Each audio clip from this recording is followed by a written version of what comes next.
a year that never ends. I always hated New Year's Eve. The forced celebrations, the shallow resolutions, the unbearable cheer of people pretending the next year would magically be better. But that year, I decided to give in. My best friend, Eric, convinced me to attend a secluded cabin party deep in the woods, promising it would be small and different. It was different, all right. We arrived late, around 9 p.m., after a drive through endless, twisting roads surrounded by towering, skeletal trees. The cabin was impressive, an old, sprawling lodge, its wooden frame glowing warmly against the cold, dark forest. Inside, the party was already in full swing. The air was thick with laughter and the scent of spiced wine. A roaring fire crackled in the stone hearth, casting flickering shadows on the rustic walls. I didn't recognize anyone besides Eric, but the guests were welcoming. Too welcoming. A woman with red curls and a sparkling black dress handed me a drink almost immediately, her smile too wide, her gaze lingering a moment too long. "First time here?" she asked, her voice lilting with a strange accent I couldn't place. "Yeah," I said, trying to sound casual. She leaned in closer, her breath warm against my ear. "Make sure you stay until midnight," she whispered. "That's when it gets interesting." I laughed nervously, but something in her tone unsettled me. The strangeness begins. By 10 p.m., I couldn't shake the feeling that something was off. The guests were lively, almost unnaturally so, their movements too fluid, their laughter too perfect. There were no phones, no music playing, just the sound of voices, clinking glasses, and the crackling fire. When I asked Eric about it, he just shrugged. "Relax, man. It's just a vibe." But I couldn't relax. Not after I noticed the clock. A massive, ornate grandfather clock stood in the corner of the room. Its face was pristine, its hands ticking steadily toward midnight. But every time I looked at it, the time seemed wrong. I could have sworn it was 10:15, but when I glanced again, it said 10:05. A third look showed 10:20. It wasn't just the clock. The guests seemed to appear and disappear at random. I'd see the woman with the red curls across the room, only to find her standing beside me a moment later.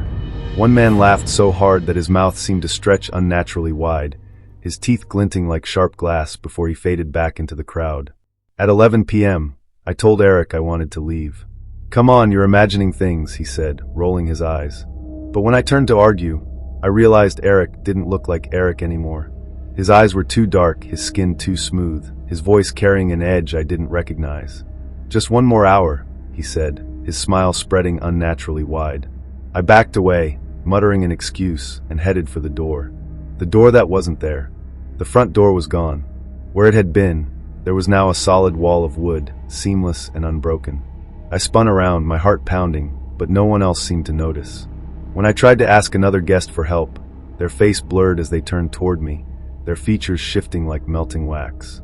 Panicked, I stumbled down a hallway, hoping to find another exit. The farther I went, the darker the cabin became. The warm glow of the fire was replaced by a cold, dim light that seemed to seep from the walls. Doors lined the hallway, each one identical, each one locked. Finally, I found one that opened. Inside was a small, empty room with a single object in the center, a mirror. When I looked into it, I saw myself, but not as I was. My reflection was older, haggard, with deep lines etched into my face and eyes filled with exhaustion. I reached out to touch the glass, and my reflection spoke. "Don't stay until midnight," it whispered. "You'll never leave." I stumbled back, slamming the door shut, and ran. Midnight. The clock chimed. I didn't need to see it to know it was midnight. The air changed, growing heavy and oppressive as the cabin fell silent. The laughter, the voices, the clinking glasses, all gone. I found myself back in the main room, though I had no memory of how I got there. The guests stood in a perfect circle around the grandfather clock, their faces blank, their eyes glowing faintly. Eric stood at the center, holding a silver chalice. "Welcome," he said, his voice echoing unnaturally, "to the first moment of eternity." I tried to run, but my feet wouldn't move. The air seemed to press down on me, holding me in place as Eric raised the chalice. The clock struck midnight.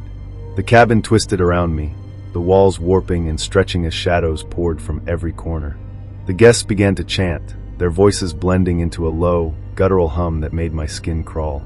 Eric, or whatever he'd become, approached me, holding out the chalice. "Drink," he commanded. I shook my head, tears streaming down my face. "You came here," he said, his voice cold and final. "You accepted the invitation. The year ends for you here. The shadows closed in, and the last thing I remember was the sound of the clock, ticking endlessly as the world dissolved into darkness. The year that never ends. I woke up back in the cabin, the fire crackling, the guests laughing and chatting as if nothing had happened. But it wasn't the same. The clock still ticked, but it no longer moved. Midnight had come and gone, and the year never turned. The party goes on endlessly. No one leaves. No one ages. We're trapped in a single moment, reliving the same night over and over. And every so often, there's a knock at the door. A new guest arrives, clutching an invitation, and the cycle begins again.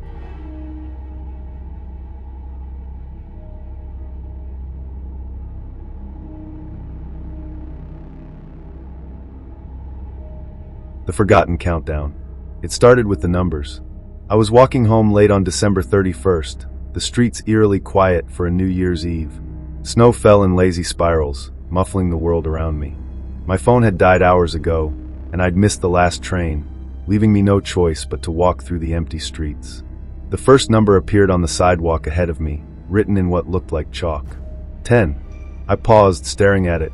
There was something unsettling about how it was perfectly centered, the chalk unnaturally white against the damp pavement. As I kept walking, I saw another number. 9. It was on the wall of a nearby building, scrawled in the same ghostly white chalk. My pulse quickened.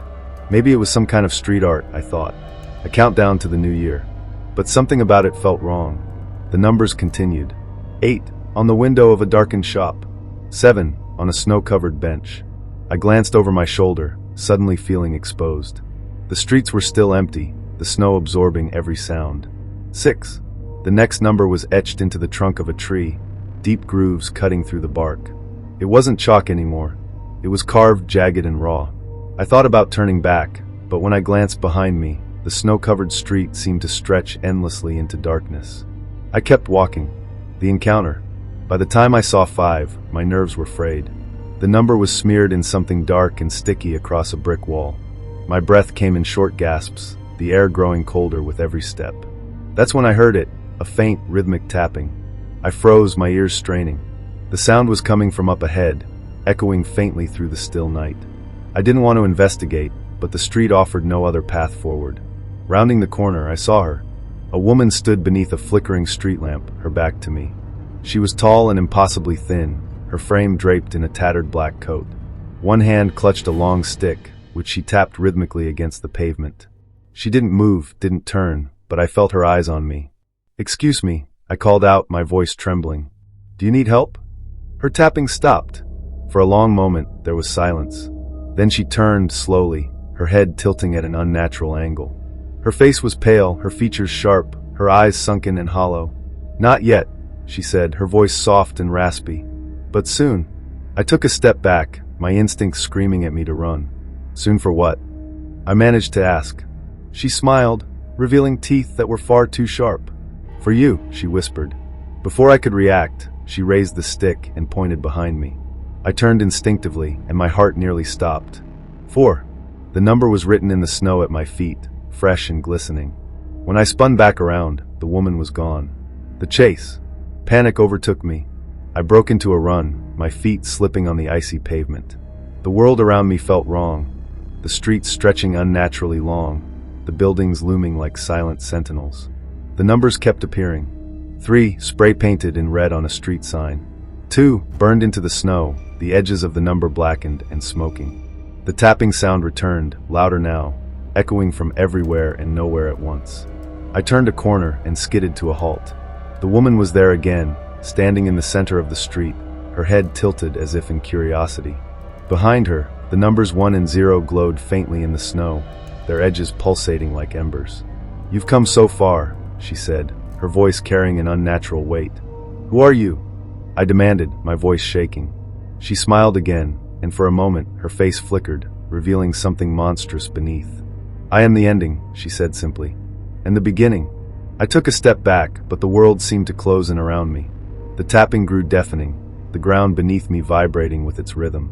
"You shouldn't have followed the numbers," she said, her smile fading. "But you did. And now." She raised her stick, pointing it at me.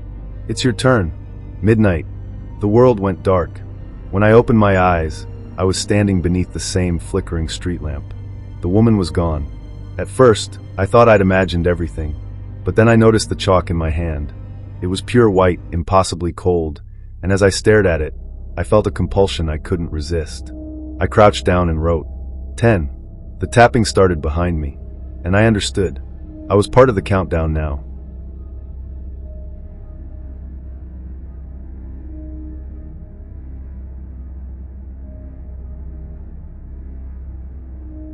The wrong house. I'll never forget New Year's Eve of 2023. I'd planned a quiet night in, just me, my favorite movie, and a bottle of cheap champagne. My best friend Luke had begged me to come to a party at some big house in the next town over, but I wasn't in the mood for crowds or noise. Around 10 p.m., I got a text from him. Dude, you're missing out. This house is insane. Just get here before midnight. Address is redacted. I ignored it at first, but as the night dragged on, the idea of sitting alone felt increasingly pathetic. Maybe a party wouldn't be so bad. I threw on a jacket, grabbed my keys, and set out for the address he'd sent. The place was about 30 minutes away, deep in a neighborhood I didn't recognize. By the time I arrived, the streets were dark and deserted, the cold biting through my jacket. The house stood at the end of a cul-de-sac, large and imposing, its windows glowing faintly. I didn't see any other cars parked outside, which struck me as odd for a party. But Luke's text said the place was huge, so maybe everyone parked around the back. I knocked on the door. No one answered, but the door creaked open slightly, revealing a dimly lit foyer.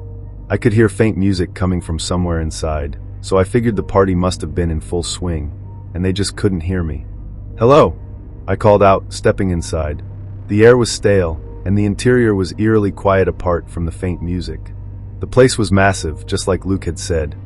High ceilings, elegant staircases, and a chandelier that swayed slightly as though moved by a breeze. But there was something off about it. The furniture was covered in sheets, and thick layers of dust coated every surface. The music, which I now realized sounded more like an old, warped record, was coming from a room down the hall. I called out again. Luke? Anyone here? No response. The first sign.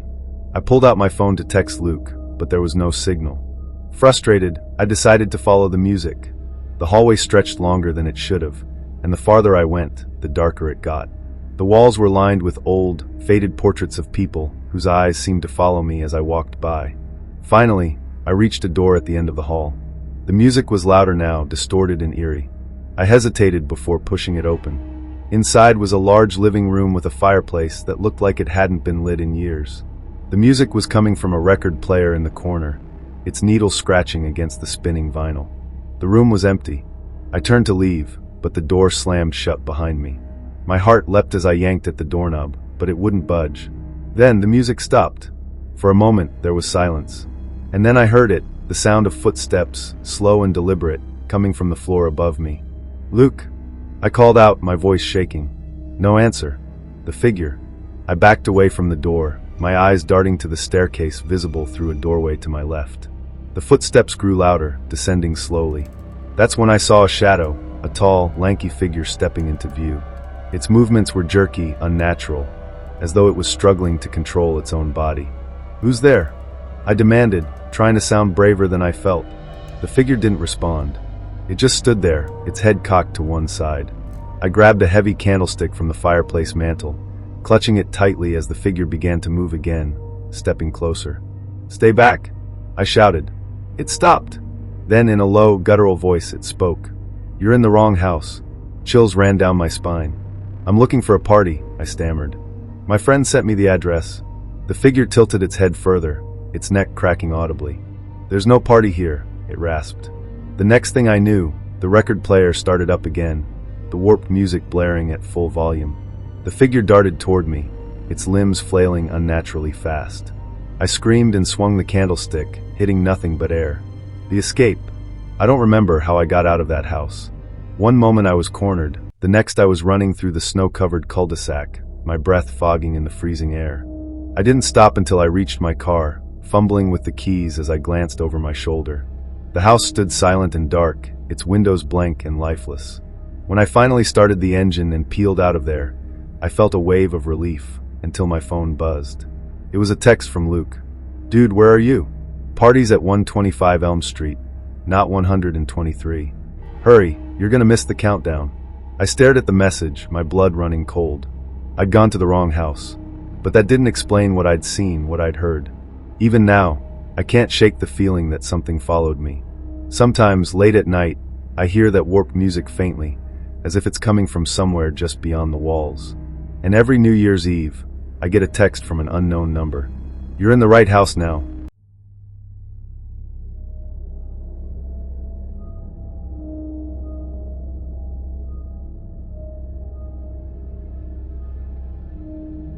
The strangers on New Year's Eve. New Year's Eve was supposed to be quiet. I'd rented a cabin in the woods to get away from the noise, the crowds, the pointless resolutions. It was just me, a stocked fridge, and a stack of books. The cabin was old but well-maintained, nestled in the shadow of tall pines. The nearest neighbor was a good 10-minute drive away, and I liked it that way. The day passed peacefully. I read, cooked a decent dinner, and watched the sun set behind the trees. By 10 p.m., I was already in bed, drifting off to sleep, when the knocking started. 3 loud, deliberate knocks. I sat up, heart racing. Nobody should have been out there. No one knew I was here except for a few close friends, and even they wouldn't just show up unannounced. Pulling on a sweater, I crept to the front door. Through the peephole, I saw nothing but darkness and the faint outline of trees swaying in the wind. "Hello!" I called out, my voice barely above a whisper. No answer. I stood there for a moment, listening, before convincing myself it was just the wind or an animal brushing against the porch. I locked the door, checked the windows, and went back to bed. I barely closed my eyes when the knocking came again. The visitors. This time, it wasn't just knocking. It was accompanied by whispers, low, urgent voices that I couldn't make out. I grabbed the flashlight I'd brought from the kitchen and shined it out the window. There they were. 3 figures stood at the edge of the tree line, barely visible in the beam of light. They were wearing long coats, their heads tilted slightly, as if they were watching me. My chest tightened. "What do you want?" I shouted, trying to sound braver than I felt. One of them stepped closer. "No harm," a voice called out. It was high-pitched, almost childlike, but something about it sent chills down my spine. "Go away!" I yelled, stepping back from the window.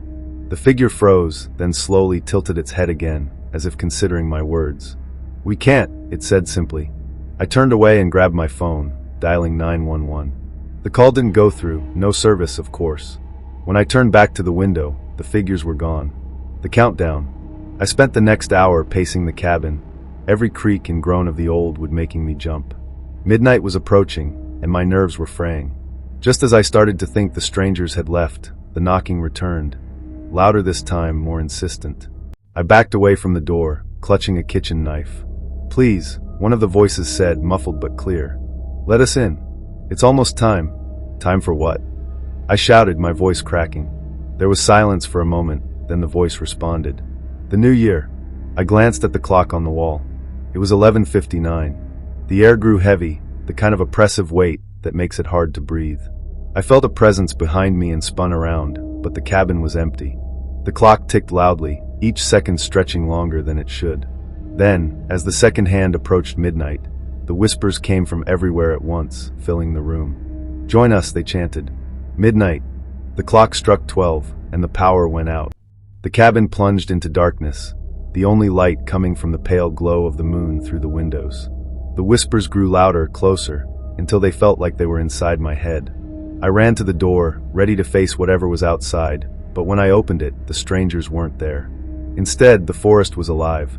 Shadows moved between the trees, countless figures emerging from the darkness, all wearing the same long coats, their heads tilted at that unnatural angle. They didn't speak.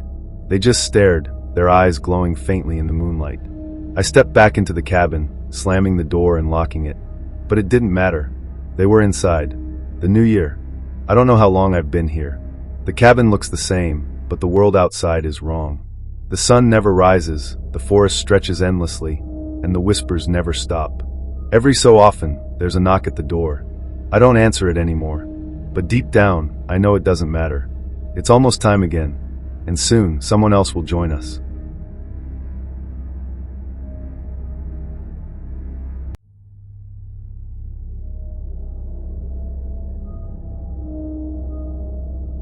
I don't usually make New Year's resolutions.